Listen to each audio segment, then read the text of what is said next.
ஒளியர் முன் ஒள்ளியராதல் என்ற ஒரு குறள் இருக்கிறது.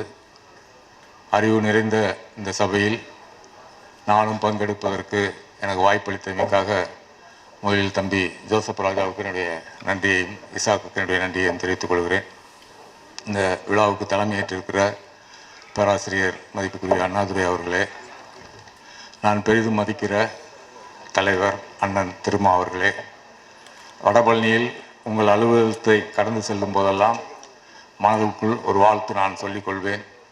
அந்த அன்புக்குரிய அண்ணன் இன்னும் மாண்புக்குரிய பெரிய பொறுப்புகளை வைக்க வேண்டும். அதற்கான வாழ்த்துக்களை நான் சொல்லிக்கொள்கிறேன். நன்றி.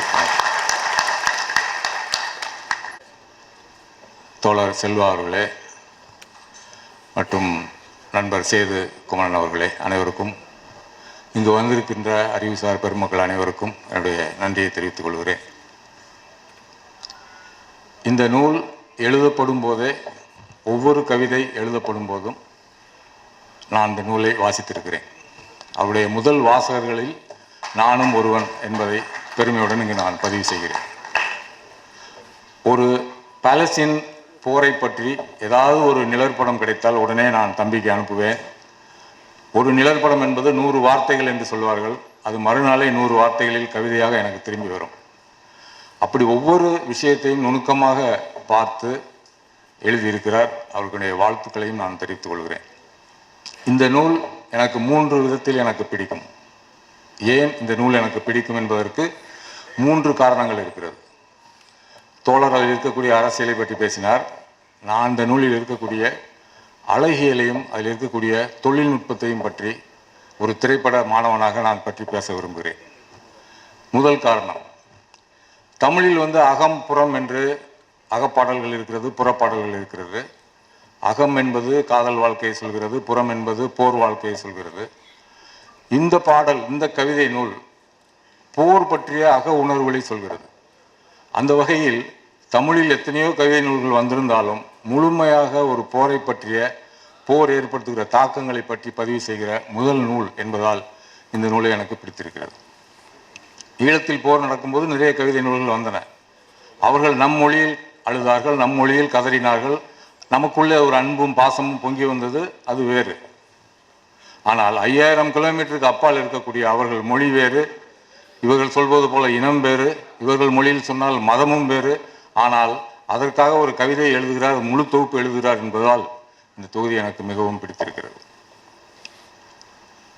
இரண்டாவது காரணம், ஒரு ஆய்வாளர் சமூகத்தை ஆய்வு செய்கிறார். ஆய்வு செய்யும் போது அவர் சொல்கிறார், கடந்த 25 வருடங்களில் சமூக அமைப்பு எப்படி மாறி இருக்கிறது, சமூக அமைப்பில் என்ன விதமான மாற்றங்கள் நடந்திருக்கிறது என்று பார்க்கும்போது முக்கியமான ஒரு விஷயத்தை சொல்கிறார். உலகத்தை நாம் நேரடியான கண்களால் பார்ப்பது குறைந்து விட்டது. நமக்கும் உலகத்துக்கும் இடையில் ஒரு கண்ணாடி திரை வந்துவிட்டது. அது உங்களுடைய செல்போன் திரையாக இருக்கலாம், இல்லை லேப்டாப்போட திரையாக இருக்கலாம், இல்லை உங்கள் டிவியோட திரையாக இருக்கலாம். உலகத்தை நீங்கள் நேரடியாக பார்ப்பதற்கு முன்னால் ஒரு கண்ணாடி செருகப்பட்டு விட்டது. அது தொழில்நுட்ப வளர்ச்சியால் இருக்கலாம், விஞ்ஞான வளர்ச்சியால் இருக்கலாம், அதன் பின் பல அரசியல்கள் இருக்கலாம். நடக்கிற எதையுமே நீங்கள் உங்கள் எதையுமே பாதிக்காது. ஏனென்றால் உங்களுக்கு நடுவில் கண்ணாடி இருக்கிறது. உலகத்தில் என்ன நடந்தாலும் நீங்கள் அதை கடந்து செல்வீர்கள். சாலையில் அடிபட்டு விழுந்தால் பார்த்துட்டு உங்கள் செல்போனை பார்த்துட்டு கடந்து செல்வீர்கள். திரையரங்கில் ஒரு படம் ஓடிக்கொண்டிருந்தால் படத்தை பார்ப்பீங்கள், செல்போனை பார்ப்பீங்கள், கடந்து செல்வீர்கள். ஒரு பூங்காவில் ஒரு முதியவர் உட்கார்ந்துருக்கிறார். அவர் தனியாக உட்கார்ந்து அழுது கொண்டிருக்கிறார். இதே சம்பவம் ஒரு 20 வருஷத்திற்கு 25 வருஷத்துக்கு முன்னால் நடந்திருந்தால் ஒரு 4-5 பேர் அருகில் போய், ஐயா உங்களுக்கு என்ன பிரச்சனை, ஏதாவது உடம்பு முடியலையா, இல்லை வீட்டில் யாராவது விட்டுட்டு போயிட்டாங்களா, என்ன பிரச்சனை, ஒரு 4 பேர் போய் கேட்பாங்க.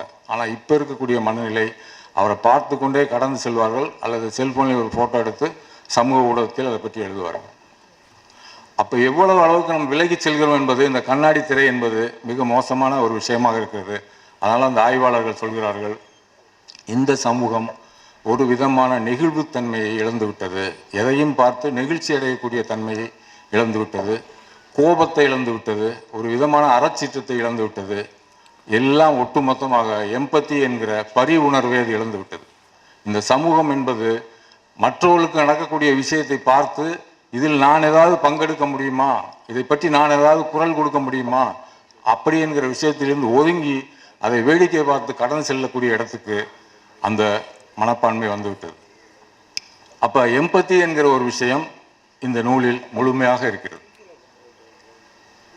5000 கிலோமீட்டருக்கு அங்கே நடக்கக்கூடிய ஒரு விஷயத்தை ஒரு கவிஞன் பார்த்து எதற்காக இவ்வளவு கோபம் கொள்கிறார், எதற்காக இவ்வளவு அறச்சீற்றம் கொள்கிறார். ஒரு கவிதை அவர் காலையில் எனக்கு அனுப்புவார். அந்த கவிதையை படிக்கும்போது ஒரு கவிதை முகத்தில் ஓங்கி அரைந்தது போல் இருக்கும். நீ என்ன செய்கிறாய் இந்த சமூகத்திற்கு, நீ என்ன செய்கிறாய் இந்த பிரச்சனைக்கு என்பது ஒரு மனச்சாட்சி சார்ந்த பிரச்சனைகளை, நம்முடைய கையேறு நிலையை இந்த கவிதைகள் முழுக்க நமக்கு எடுத்துரைக்கும். அந்த வகையில் எம்பத்தி சார்ந்து இயங்குவதால் இந்த நூலை எனக்கு பிடிக்கும். தர்வீஸ் பற்றி சொன்னார்கள். தர்வீஸ் ஒரு கவிதையில் சொல்கிறார், பாலஸ்தீனில் சாலை தான் என்னுடைய வீடு, காற்று தான் என்னுடைய முகவரி. அல்ரீரா என்ற இன்னொரு கவிஞர் அவர் சொல்கிறார், ஒவ்வொரு நாளும் நீங்கள் எதற்காக விழித்தெழுகிறீர்கள், நாம் எதுக்காக முழிக்கிறோம், ஒரு வேலைக்கு போகிறோம், ஒரு கடைக்கு போகிறோம், இல்லை வேலைகள் இருக்குது, பொறுப்புகள் இருக்குது. ஆனால் அவர் சொல்கிறார் அவர் கவிதையில், ஒவ்வொரு நாளும் நாங்கள் விழித்தெழுவது இந்த உலகத்திற்கு நாங்கள் உயிரோடு இருக்கிறோம் என்று காட்டுவதற்காக அப்படிங்கிறார். அப்படி பேசின கவிஞர் 2023 ஒரு குண்டு தாக்குதலில் கொல்லப்பட்டு விட்டார். அப்போ உலகம் முழுக்க ஒரு மக்கள் ஒரு விஷயத்தை வேடிக்கை பார்க்கும்போது தமிழில் ஒரு விஷயத்தை ஒருவர் கோவப்படுகிறார், அவருடைய தூக்கம் இழக்கிறார். அந்த எம்பத்தி எனக்கு பிடித்திருக்கிறது. அதற்காக இந்த கவிதை நூலை நான் நேசிக்கிறேன். மூன்றாவதாக என் துறை சார்ந்து இந்த நூலை நான் பார்க்கிறேன். முதல் முறை படிக்கும்போது இது ஒரு கவிதை. ஒரு திரைப்பட மாணவனாக நான் அதை அணுகி பார்க்கும்போது முதல் முறை படிக்கிறதுக்கு மேலோட்டமாக ஒரு கவிதை, கொஞ்சம் அடுத்த முறை நீங்கள் படித்தீங்கன்னால் அதற்குள் ஒரு கதை, இன்னொரு முறை வாசித்தால் அதற்குள் ஒரு கதாபாத்திரம், இன்னொரு முறை வாசித்தால் அதற்குள் ஒரு திரைக்கதை இருக்கிறது. நண்பர்களே, நான் சொல்கிறேன், இந்த நூலில் 5 சிறந்த படங்களுக்கான திரைக்கதை இருக்கிறது. ஒரு முறை ஈரானிய இயக்குனர் மக்மல் பஃபிங்க வந்திருந்தார். அவர் நாட்டுக்காக எதிர்த்து போரிட்டு நாடு கடத்தப்பட்டு ரஷ்யாவுக்கு போய் ரஷ்யாவிலிருந்து சென்னைக்கு வந்திருந்தார். அவரை நான் சந்தித்தேன். சந்திக்கும் போது அவர் பேசிக் கொண்டிருக்கும் போது அவர் சொன்னார், சினிமா என்பது இந்தியாவில் பொழுதுபோக்கு, பார்க்கிறவர்களுக்கு பொழுதுபோக்கு, எடுக்கிறவர்களுக்கு அது தொழில், ஆனால் சினிமா எங்களுக்கு போர் முறை என்று சொன்னார். ரஷ்ய புரட்சி நடந்தவுடன் லெனின் செய்தது என்ன செய்தார்? முதலாக திரைப்பட கல்லூரியை தான் ஆரம்பித்தார். அதனால் தலைவர் அவர்களே, நம் இளைஞர்களுக்கு நாம் சினிமாவை கற்றுக் கொடுக்க வேண்டும். சினிமா தான் ஒரு ஆயுதம்.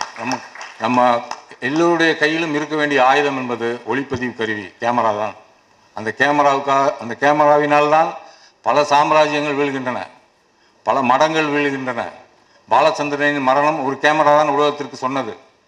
வியட்நாம் சிறுவி நிர்மாணமாக ஓடி வரும்போது அந்த இமேஜ் தான் உலகத்தை முதல் உலகப் போரை அது நிறுத்தியது. கெவின் கார்ட்டர் என்ற ஒரு புகைப்பட கலைஞர், அந்த புகைப்படம் தான் உலகத்தையே வேற ஒரு விதமாக ஒரு ஃபோட்டோ எத்திக்ஸ் என்கிற விஷயத்தை சொல்லிக் கொடுத்தது. அப்போ நம்ம செய்ய வேண்டிய விஷயங்கள், நம் இளைஞர்களுக்கு கையில் கேமராவை கொடுங்கள், தொழில்நுட்பத்தை கற்றுக் கொடுங்கள். பொதுவாக இப்போ பாலஸ்தீனியன் பிரச்சனை என்றால் நீங்கள் ஒரு செய்தியை பார்க்க வேண்டும் என்றால் அல் ஜசீரா டிவியை பார்த்தால் போதும். அதை நான் புகைப்படம் வழியாக புரிந்து கொள்ள வேண்டும் என்றால் முகமது செல்லம் எடுத்த 2024 வேர்ல்டு பெஸ்ட் ஃபோட்டோகிராஃபி என்ற அவார்டு வாங்கின இந்த படத்தை பார்த்தால் போதும். அதை இசையின் வழியாக நான் புரிந்து கொள்ள வேண்டும் என்றால் மேரி ஆஃப் காசா என்று ஒன்று இப்போ கூட்டம் ஆரம்பிப்பதற்கு முன்னால் ஒளிபரப்பினார்கள், அதை பார்த்தீங்கன்னா போதும். ஒரு ஆவணப்படம் மூலமாக நான் பாலஸ்தீன பிரச்சனையை நான் புரிந்து கொள்ள விரும்புகிறேன் என்றால் 5 broken cameras ஒரு டாக்குமெண்ட்ரி இருக்குது, அந்த டாக்குமெண்ட்ரியை பாருங்கள். இல்லை திரைப்படம் வழியாக நான் இந்த பாலஸ்தீன பிரச்சனையை புரிந்து கொள்ள வேண்டும் என்றால் பாரடைஸ் நவ் என்ற ஒரு படம் இருக்கிறது, அந்த படத்தை பாருங்கள். தமிழில் பாலஸ்தீன பிரச்சனையை அதோட வழியை நான் புரிந்து கொள்ள வேண்டும் என்றால் காத்திருக்கும் சாவிகளை படியுங்கள். நன்றி, வணக்கம்.